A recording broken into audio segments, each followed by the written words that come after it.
There's no other place in the world quite like Bali.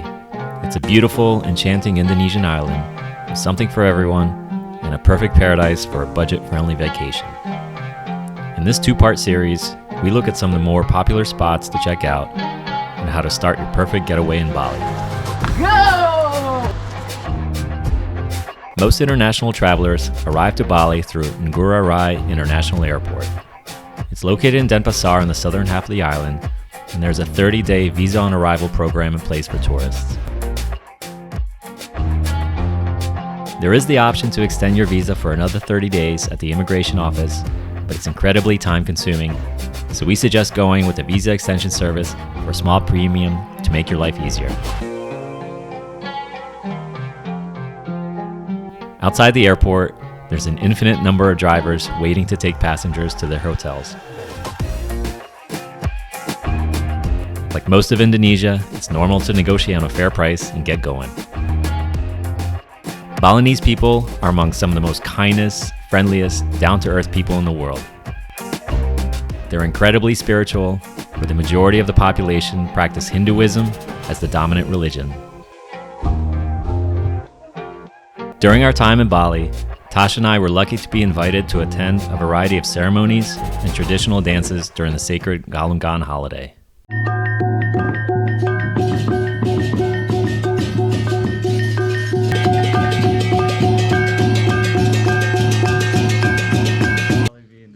And we even got to partake in the dance ourselves. Don't judge, it's harder than it looks.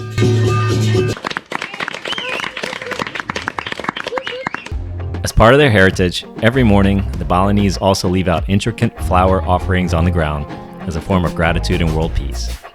You'll immediately notice them, and it's always best to watch your footing so you won't step on them. Let's talk food in Bali. Indonesian cuisine is rich in both flavor and spices that has influences from Polynesian, Dutch, Chinese, and Indian dishes. I suggest ordering nasi campur. It consists of a scoop of white rice surrounded by a variety of meats, vegetables, peanuts, and shrimp crackers. It's a delicious staple meal in not just Bali, but most of Indonesia, Malaysia, and Brunei at an affordable price. We've never had a bad dining experience when ordering this simple, delicious meal, and definitely suggest giving it a go. When deciding which part of Bali to stay in, the most popular areas travelers choose are either Ubud, Canggu, or Kuta. We'll start with Ubud first, since it's where we first began our journey through Bali.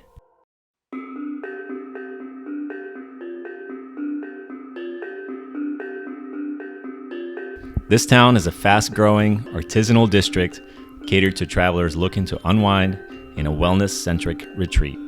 It's centered more in the foothills of Bali and is surrounded by lush rice fields and waterfalls. We stayed for 7 nights at Desak Putu Putera cottages. Thanks, guys. Which felt more like a small, quiet stay in the jungle. The staff is great, the rooms are well maintained, and each morning we are greeted with complimentary breakfast overlooking the dense forest. There's a nice big pool to go along with the property, and it's a sweet place to take in the natural scenery around you. As I mentioned before, the rice terraces around Ubud are not to be missed. The main area is called Tegalalang and is about 10 minutes from the heart of the city. It's a beautiful irrigation practice passed down for generations, and it's just naturally pleasing to the eye. And while it's got all the conventional tourism swings, viewpoints, and nearby restaurants, the feeling of being fully immersed in this local gem is lost by large crowds and pushy vendors. I suggest taking a drive west instead, towards a place called Swing Heaven. This is a nicely polished area that has lots of different swings for that perfect Bali photograph. We enjoy trying out the adrenaline swings and various other platforms. Yeah, baby. Food was also included in the price, which was a nice touch. Finally, if you stay in Ubud, odds are that you will come across some monkeys. Okay. There's a nearby sacred forest preserve that somehow blends with all the busy shops and is home to over 1,000 monkeys. Get acquainted with what to do and what not to do around these animals. Based on our prior run-ins with these guys in Thailand, No! Ha! Nope. we were definitely a little more cautious around them going in. You have entered the sacred monkey forest. How do you feel? I feel apprehensive, but optimistic that it'll be fun. Sure. Surprisingly though, the monkeys are pretty well-mannered and mostly accustomed to people. There are some trainers on standby in case things do go sour. It's fun watching them behave in their natural habitat, and you might even be able to get a quality selfie with them if you play your cards right.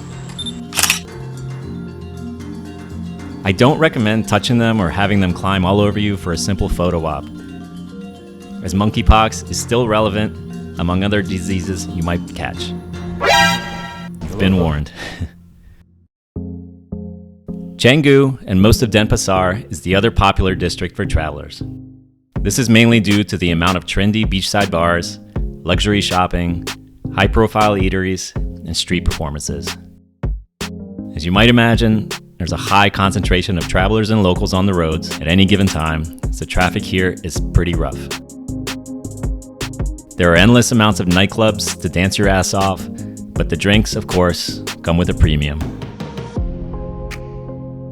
Finn's Beach Club is probably one of the most famous clubs here, and it's a good one to check off if you're in the mood for live music and dancing in infinity pools. We stayed kind of in between both Kuta and Canggu.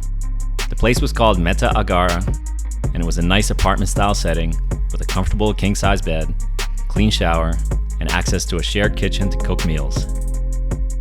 Plus, there is a pretty lengthy pool to just kick back on those hot summer days. The beach near Canggu is a relatively clean, well-maintained beach where you can find all the oceanside bars just steps away. There's plenty to see in music performances, pickup volleyball games, and of course, surfing. It's a popular location for both tourists and locals to learn, but the waves can also be strong on certain days, so be sure to check the forecast.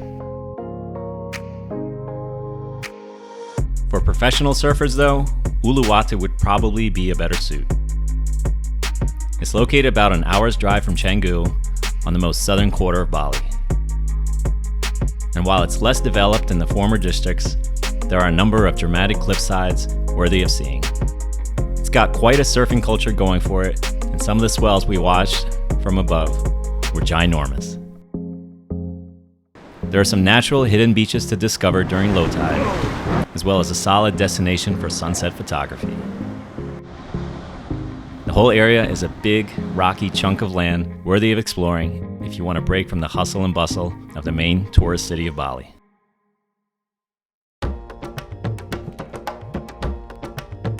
When it comes to getting around Bali, there are a few things to know.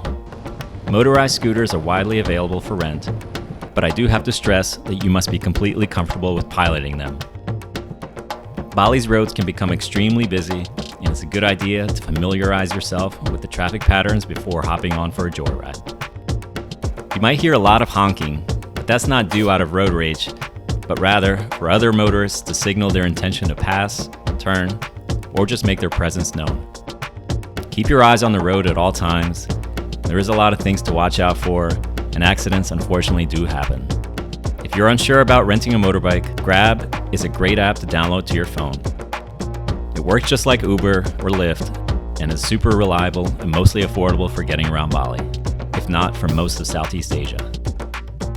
We used it quite often to get to many faraway places in Bali without the chaos of being on a motorbike.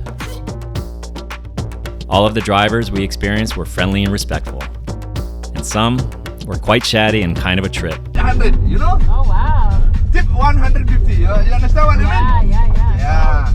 Oh, I'm missing. You Natasha? Natasha what? Natashi. We even booked a Grab motorbike taxi to fit the three of us on a tiny scooter just for fun.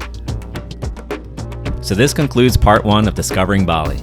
If you enjoyed this video and are interested in more content regarding Bali, kindly give this video a thumbs up and subscribe to my channel for more future travel videos. Stay tuned for part 2, where we delve more into the northern countryside of Bali, its natural waterfalls, and beautiful Balinese temples. See you next time.